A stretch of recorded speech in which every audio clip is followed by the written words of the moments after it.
Halo semuanya, saya Ulfa dan dalam video ini kita akan membahas mengenai penelusuran graf dengan cara BFS.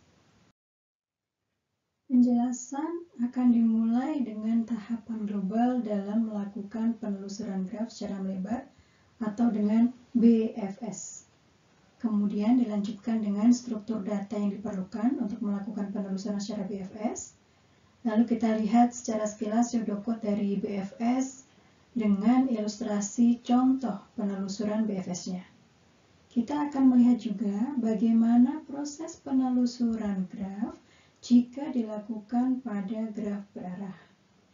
Terakhir, akan diberikan latihan untuk lebih memantapkan pemahaman Anda mengenai penelusuran graf secara BFS. Jika kita sudah merepresentasikan persoalan dalam bentuk graf, kemudian akan dicari solusi persoalan dengan melakukan penelusuran graf secara BFS, maka penelusuran atau traversal dimulai dari suatu simpul yang sudah ditentukan di awal. Misal dimulai dari suatu simpul V, maka tahapannya adalah sebagai berikut. Pertama, kunjungi simpul V, lalu kunjungi semua simpul yang bertetangga dengan simpul V tadi. Jika semua tetangga terdekat sudah dikunjungi, maka kunjungi simpul yang belum ditelusuri dan bertetangga dengan tetangganya simpul V tadi. Dari tahapan global tersebut, kita memerlukan pencatatan terhadap beberapa hal saat melakukan penelusuran dengan BFS. Pertama, kita perlu catatan mengenai ketetanggaan simpul, sehingga kita perlu matriks ketetanggaan yang mencatat tetangga dari semua simpul pada graf yang diproses. Selain itu, kita juga menyimpan antrian dari tetangga simpul V yang sudah ditelusuri, yang mungkin masih memiliki tetangga simpul lain yang belum ditelusuri. Oleh karena itu, kita juga perlu mencatat informasi simpul mana yang sudah dikunjungi dan simpul mana yang belum dikunjungi, untuk memastikan semua simpul pada graf sudah dikunjungi satu kali. Mari kita lihat sekilas pseudocode dari prosedur BFS. Prosedur ini menerima input yaitu simpul yang akan menjadi titik awal penelusuran dan menampilkan ke layar semua simpul yang dikunjungi sesuai dengan urutan penelusurannya. Bagian kedua adalah deklarasi struktur data yang diperlukan dalam prosedur BFS, yaitu prosedur untuk inisialisasi antrian, kemudian prosedur untuk memasukkan simpul yang sudah dikunjungi ke antrian, agar kita bisa menelusuri tetangga dari simpul yang masuk antrian tadi. Nah, ketika sebuah simpul sudah diproses, maka simpul tersebut perlu dihapus dari antrian agar tidak diproses lagi. Kita juga perlu fungsi antrian kosong, yaitu fungsi untuk memeriksa apakah penelusuran sudah bisa dihentikan atau belum. Jika antrian kosong, artinya semua simpul sudah dikunjungi dan penelusuran dapat dihentikan. Nah, untuk tahapan algoritma BFS dimulai dengan inisialisasi antrian, kemudian tuliskan ke layar simpul yang menjadi awal penelusuran. Dan simpul tersebut ditandai sudah dikunjungi untuk kemudian masuk dalam antrian. Ketika kita memeriksa antrian, maka kita lihat simpul pada antrian pertama. Kemudian simpul itu dihapus dari antrian. Lihat semua simpul yang bertetangga dengan simpul yang baru saja dihapus dari antrian. Dan untuk tiap simpul tetangga tersebut, jika belum dikunjungi, maka tuliskan simpulnya ke layar. Masukkan ke dalam antrian dan tandai bahwa simpul tersebut sudah dikunjungi. Nah, hal ini dilakukan terus hingga antrian kosong. Dengan ilustrasi berikut, diharapkan lebih jelas ya proses penelusuran graf dengan BFS. Misal kita akan melakukan penelusuran graf yang tampak pada layar, dan dimulai dari simpul 1. Maka simpul 1 dituliskan ke layar, masuk ke dalam antrian key, dan ditandai sebagai sudah dikunjungi. Nah, kemudian karena antrian key tidak kosong ya, isinya ada simpul 1 tadi, maka kita proses elemen pertama dari antrian key, yaitu simpul 1. Hapus simpul 1 dari antrian key, bangkitkan semua tetangga dari simpul 1, yaitu simpul 2 dan 3.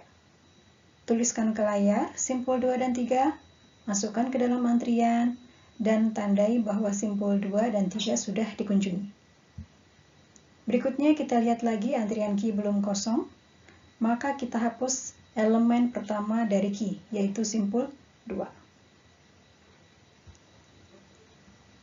Bangkitkan tetangga dari simpul 2, yaitu simpul 4 dan 5, tuliskan ke layar, masukkan ke dalam antrian key, simpul 4 dan 5 tadi, dan tandai bahwa sudah dikunjungi.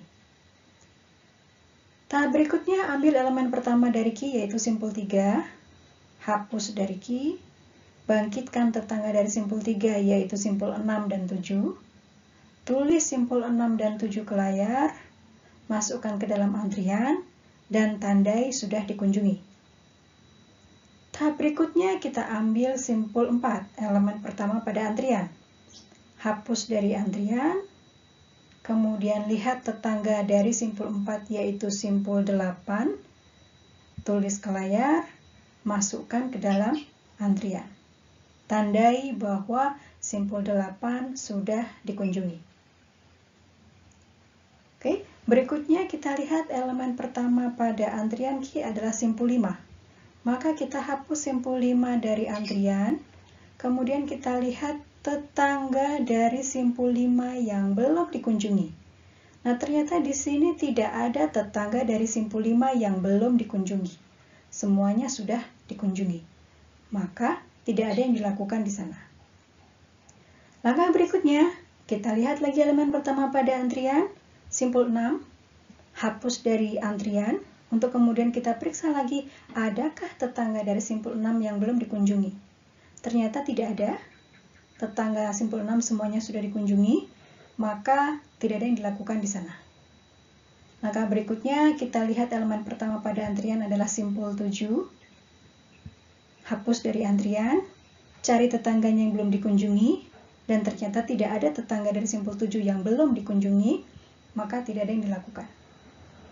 Ketika memeriksa antrian ternyata masih belum kosong juga, maka kita ambil elemen pertama dari antrian tersebut, yaitu simpul 8. Setelah kita hapus simpul 8 dari antrian, kita lihat tetangga simpul 8 ternyata tidak ada tetangganya yang belum dikunjungi, sehingga tidak ada yang dilakukan. Lalu kita periksa lagi antrian. Ternyata di sana antriannya sudah kosong. Artinya, semua simpul sudah ditelusuri. Nah, karena simpul sudah ditelusuri, maka kita hentikan proses penelusurannya dengan tahapan urutan simpul yang dikunjungi adalah simpul 1, 2, 3, lanjut dengan 4, 5, 6, 7, dan terakhir adalah simpul 8. Nah, bagaimana jika grafnya berupa graf berarah? Beberapa simpul mungkin tidak dapat dicapai dari simpul awal. Jika terjadi demikian, maka coba dengan mengganti simpul awal dengan simpul lain yang belum dikunjungi. Nah, pada graf berarah yang tampak pada layar, kita akan mulai dari simpul 1 misalnya. Lalu, telusuri tetangganya, yaitu simpul 2 dan simpul 4. Nah, dari simpul 2 dan 4, tidak ada lagi simpul tetangga yang bisa dikunjungi.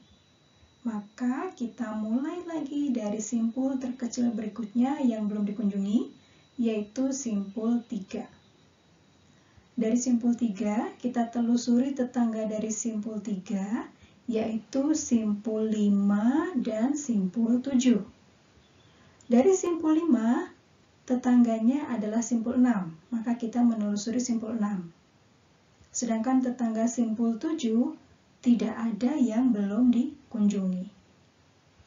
Jadi, urutan penelusuran penelusuran grafnya adalah simpul 1, 2, 4, 3, 5, 7,